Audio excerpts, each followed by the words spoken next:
The man with the golden gun.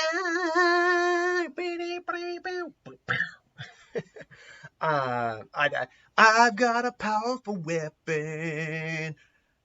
I'm not gonna finish that song because it might get me demonetized. Yeah, I'm not monetized right now. So whatever, I could have done it. I've got a powerful weapon. I keep it in my pants, all 2 inches. Nah, but it's not for kids, folks. Thank you. I'm here all week.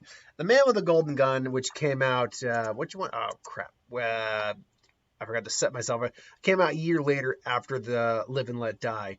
And it's clear they probably did these like roughly back to back, because there would be a good 3 years before The Spy Who Loved Me, so there would be a little while between Bond films after that. Oh, pardon me.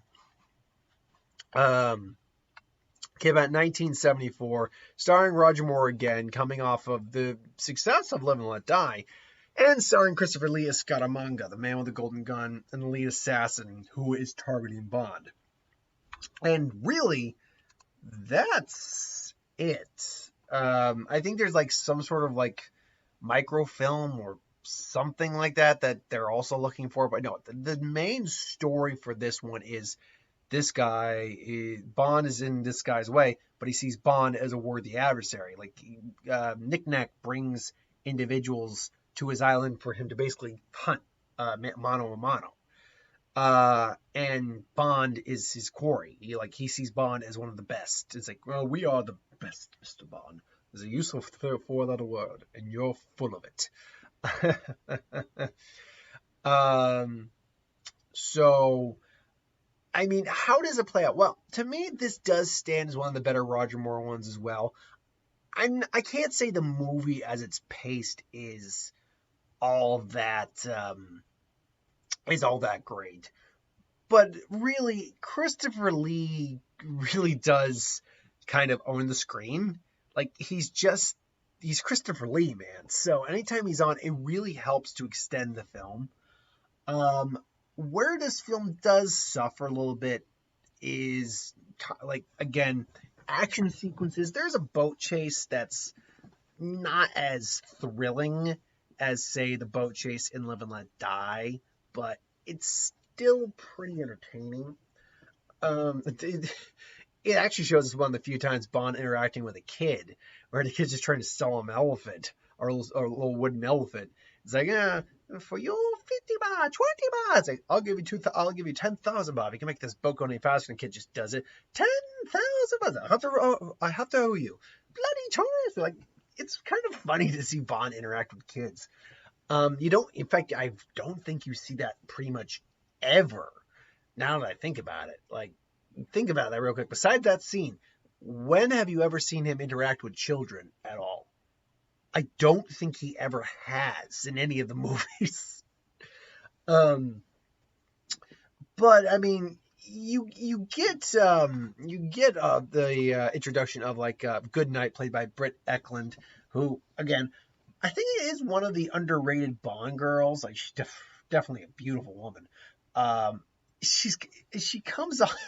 I like the fact that she's MI6 and she's trying to help Bond. It's like, I'm not going to be seduced by you. He's like, oh, who the hell am I kidding? I wanted to do you the first moment I saw you. And then she keeps getting thrown aside. So by Bond, because like Maud Adams comes in and needs his help. Maud Adams, who would go to play Octopussy later on in the series, and no one would question that at all.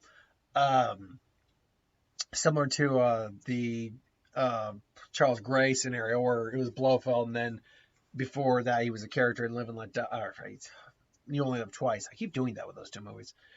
But obviously, the selling point for me in this movie is Scaramanga. Scaramanga is definitely one of the cooler Bond villains, because really, he just wants to kill Bond.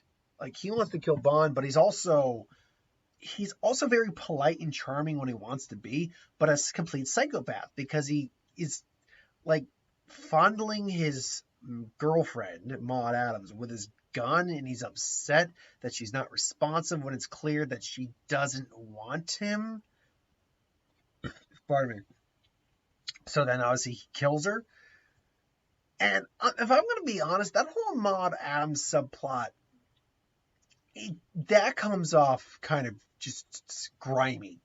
Like that comes off as just not pleasant. Because, he's beating the crap out of Maud Adams, which I mentioned in the last video. Anytime Roger Moore tries to act that way, doesn't really work. He acts that way with her again, weirdly enough, in Octopussy as well. And I don't buy him when he's doing that. He's tough. He comes off more intimidating or tougher when he's just kind of being the stoic bad. Like when he later on when he's going pistol to pistol with Scaramanga, he does come off more intimidating. Like when he's not trying to be intimidating, that's when the more like natural kind of intimidation comes out of the fray a little bit. But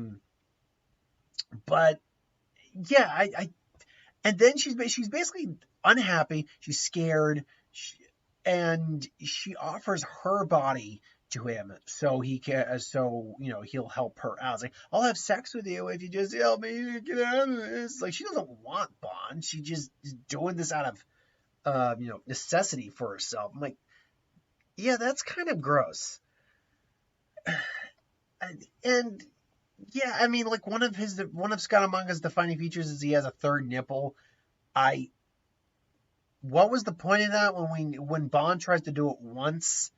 Or tries to like have a fake nipple on, it's all it is just we know that doesn't work because a guy already knows Scaramanga personally, so that goes nowhere. So which ultimately asks the question, why do we care about about the nipple? Why was the nipple an important factor? I have no idea. But as I was saying, Scaramanga really is the ultimate draw to this film. He's very charming, he's very intimidating, and honestly, the highlight of the film, the real big highlight, isn't the flying car. It isn't the karate. It's not the boat chase. It's not Bond sucking the gold bullet out of Belly Dancer's belly button. Yeah, the Moore ones got a lot more stupid compared to the Connery ones. It was the showdown between Scaramanga and Moore. It's cool, it's tense. Even though we're pretty confident Bond's making it out, you do get the impression that Bond might not make it out of this one. Obviously, he was going to, but still, he might not make it out of this one.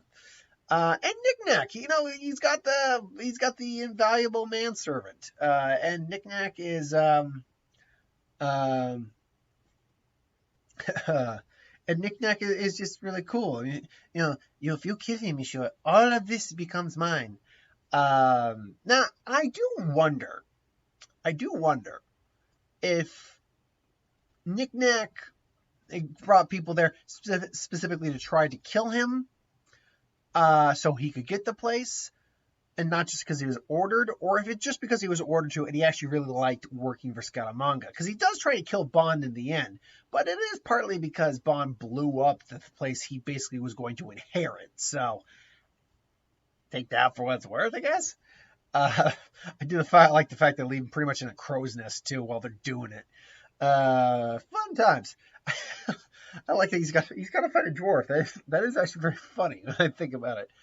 Just because that whole fight is actually pretty funny. Like, he's just throwing things at Bond, and Bond's just like, oh God, you little bastard. And by the way, the song too is one of the wackier, like kind of more intense, crazier songs. We got a bit of a disco feel to it to some degree. And they do play a much lovelier slow version in the movie. As I hear never fear, James Bond is here. It's like, yeah, man, yeah, right on. And when we eventually talk about like the Bond song list that I did make, and I'll just wait to finish these up before I talk about I do that worst to best video. For me, it is important that a Bond song does have replayability throughout its movie. That it's not just a one and done song in the beginning of the film and then you just got the film. The theme of the song generally should fit with the film and play out in that way. In my opinion, at least. But anyway, ultimately, The Man with the Golden Gun is one of the ones that I definitely will rewatch when I get the chance. And when it's on, I'll definitely put it on, just enjoy it. Is it one of my favorite Bond films? Is it in the top half of them? That's a good question. I'm just thinking off the top of my head right now, like ones I know are in like the top 13 of them. It might be. It might be. It's not my favorite, certainly. Like I said, I'm not like none of the Roger Moore films crack my top 5, but they're definitely good. It's definitely a solid film in my opinion. Either way, though, what do you think of this film? Do you like it? Do you hate it? Love it? Think it's okay? Put in the comments below, let me know. But thanks for watching. Hope you enjoyed. Like, comment, share, subscribe. As always, if you want us to review something, put in the comments below, let us know. We'll do a review of it at some point. And hit that bell if you want notifications. I'm done for the day. Tomorrow I'll be back with The Spy Who Loved Me. And I got a couple of videos to do to fill out the day tomorrow. So thanks for watching. See you next time.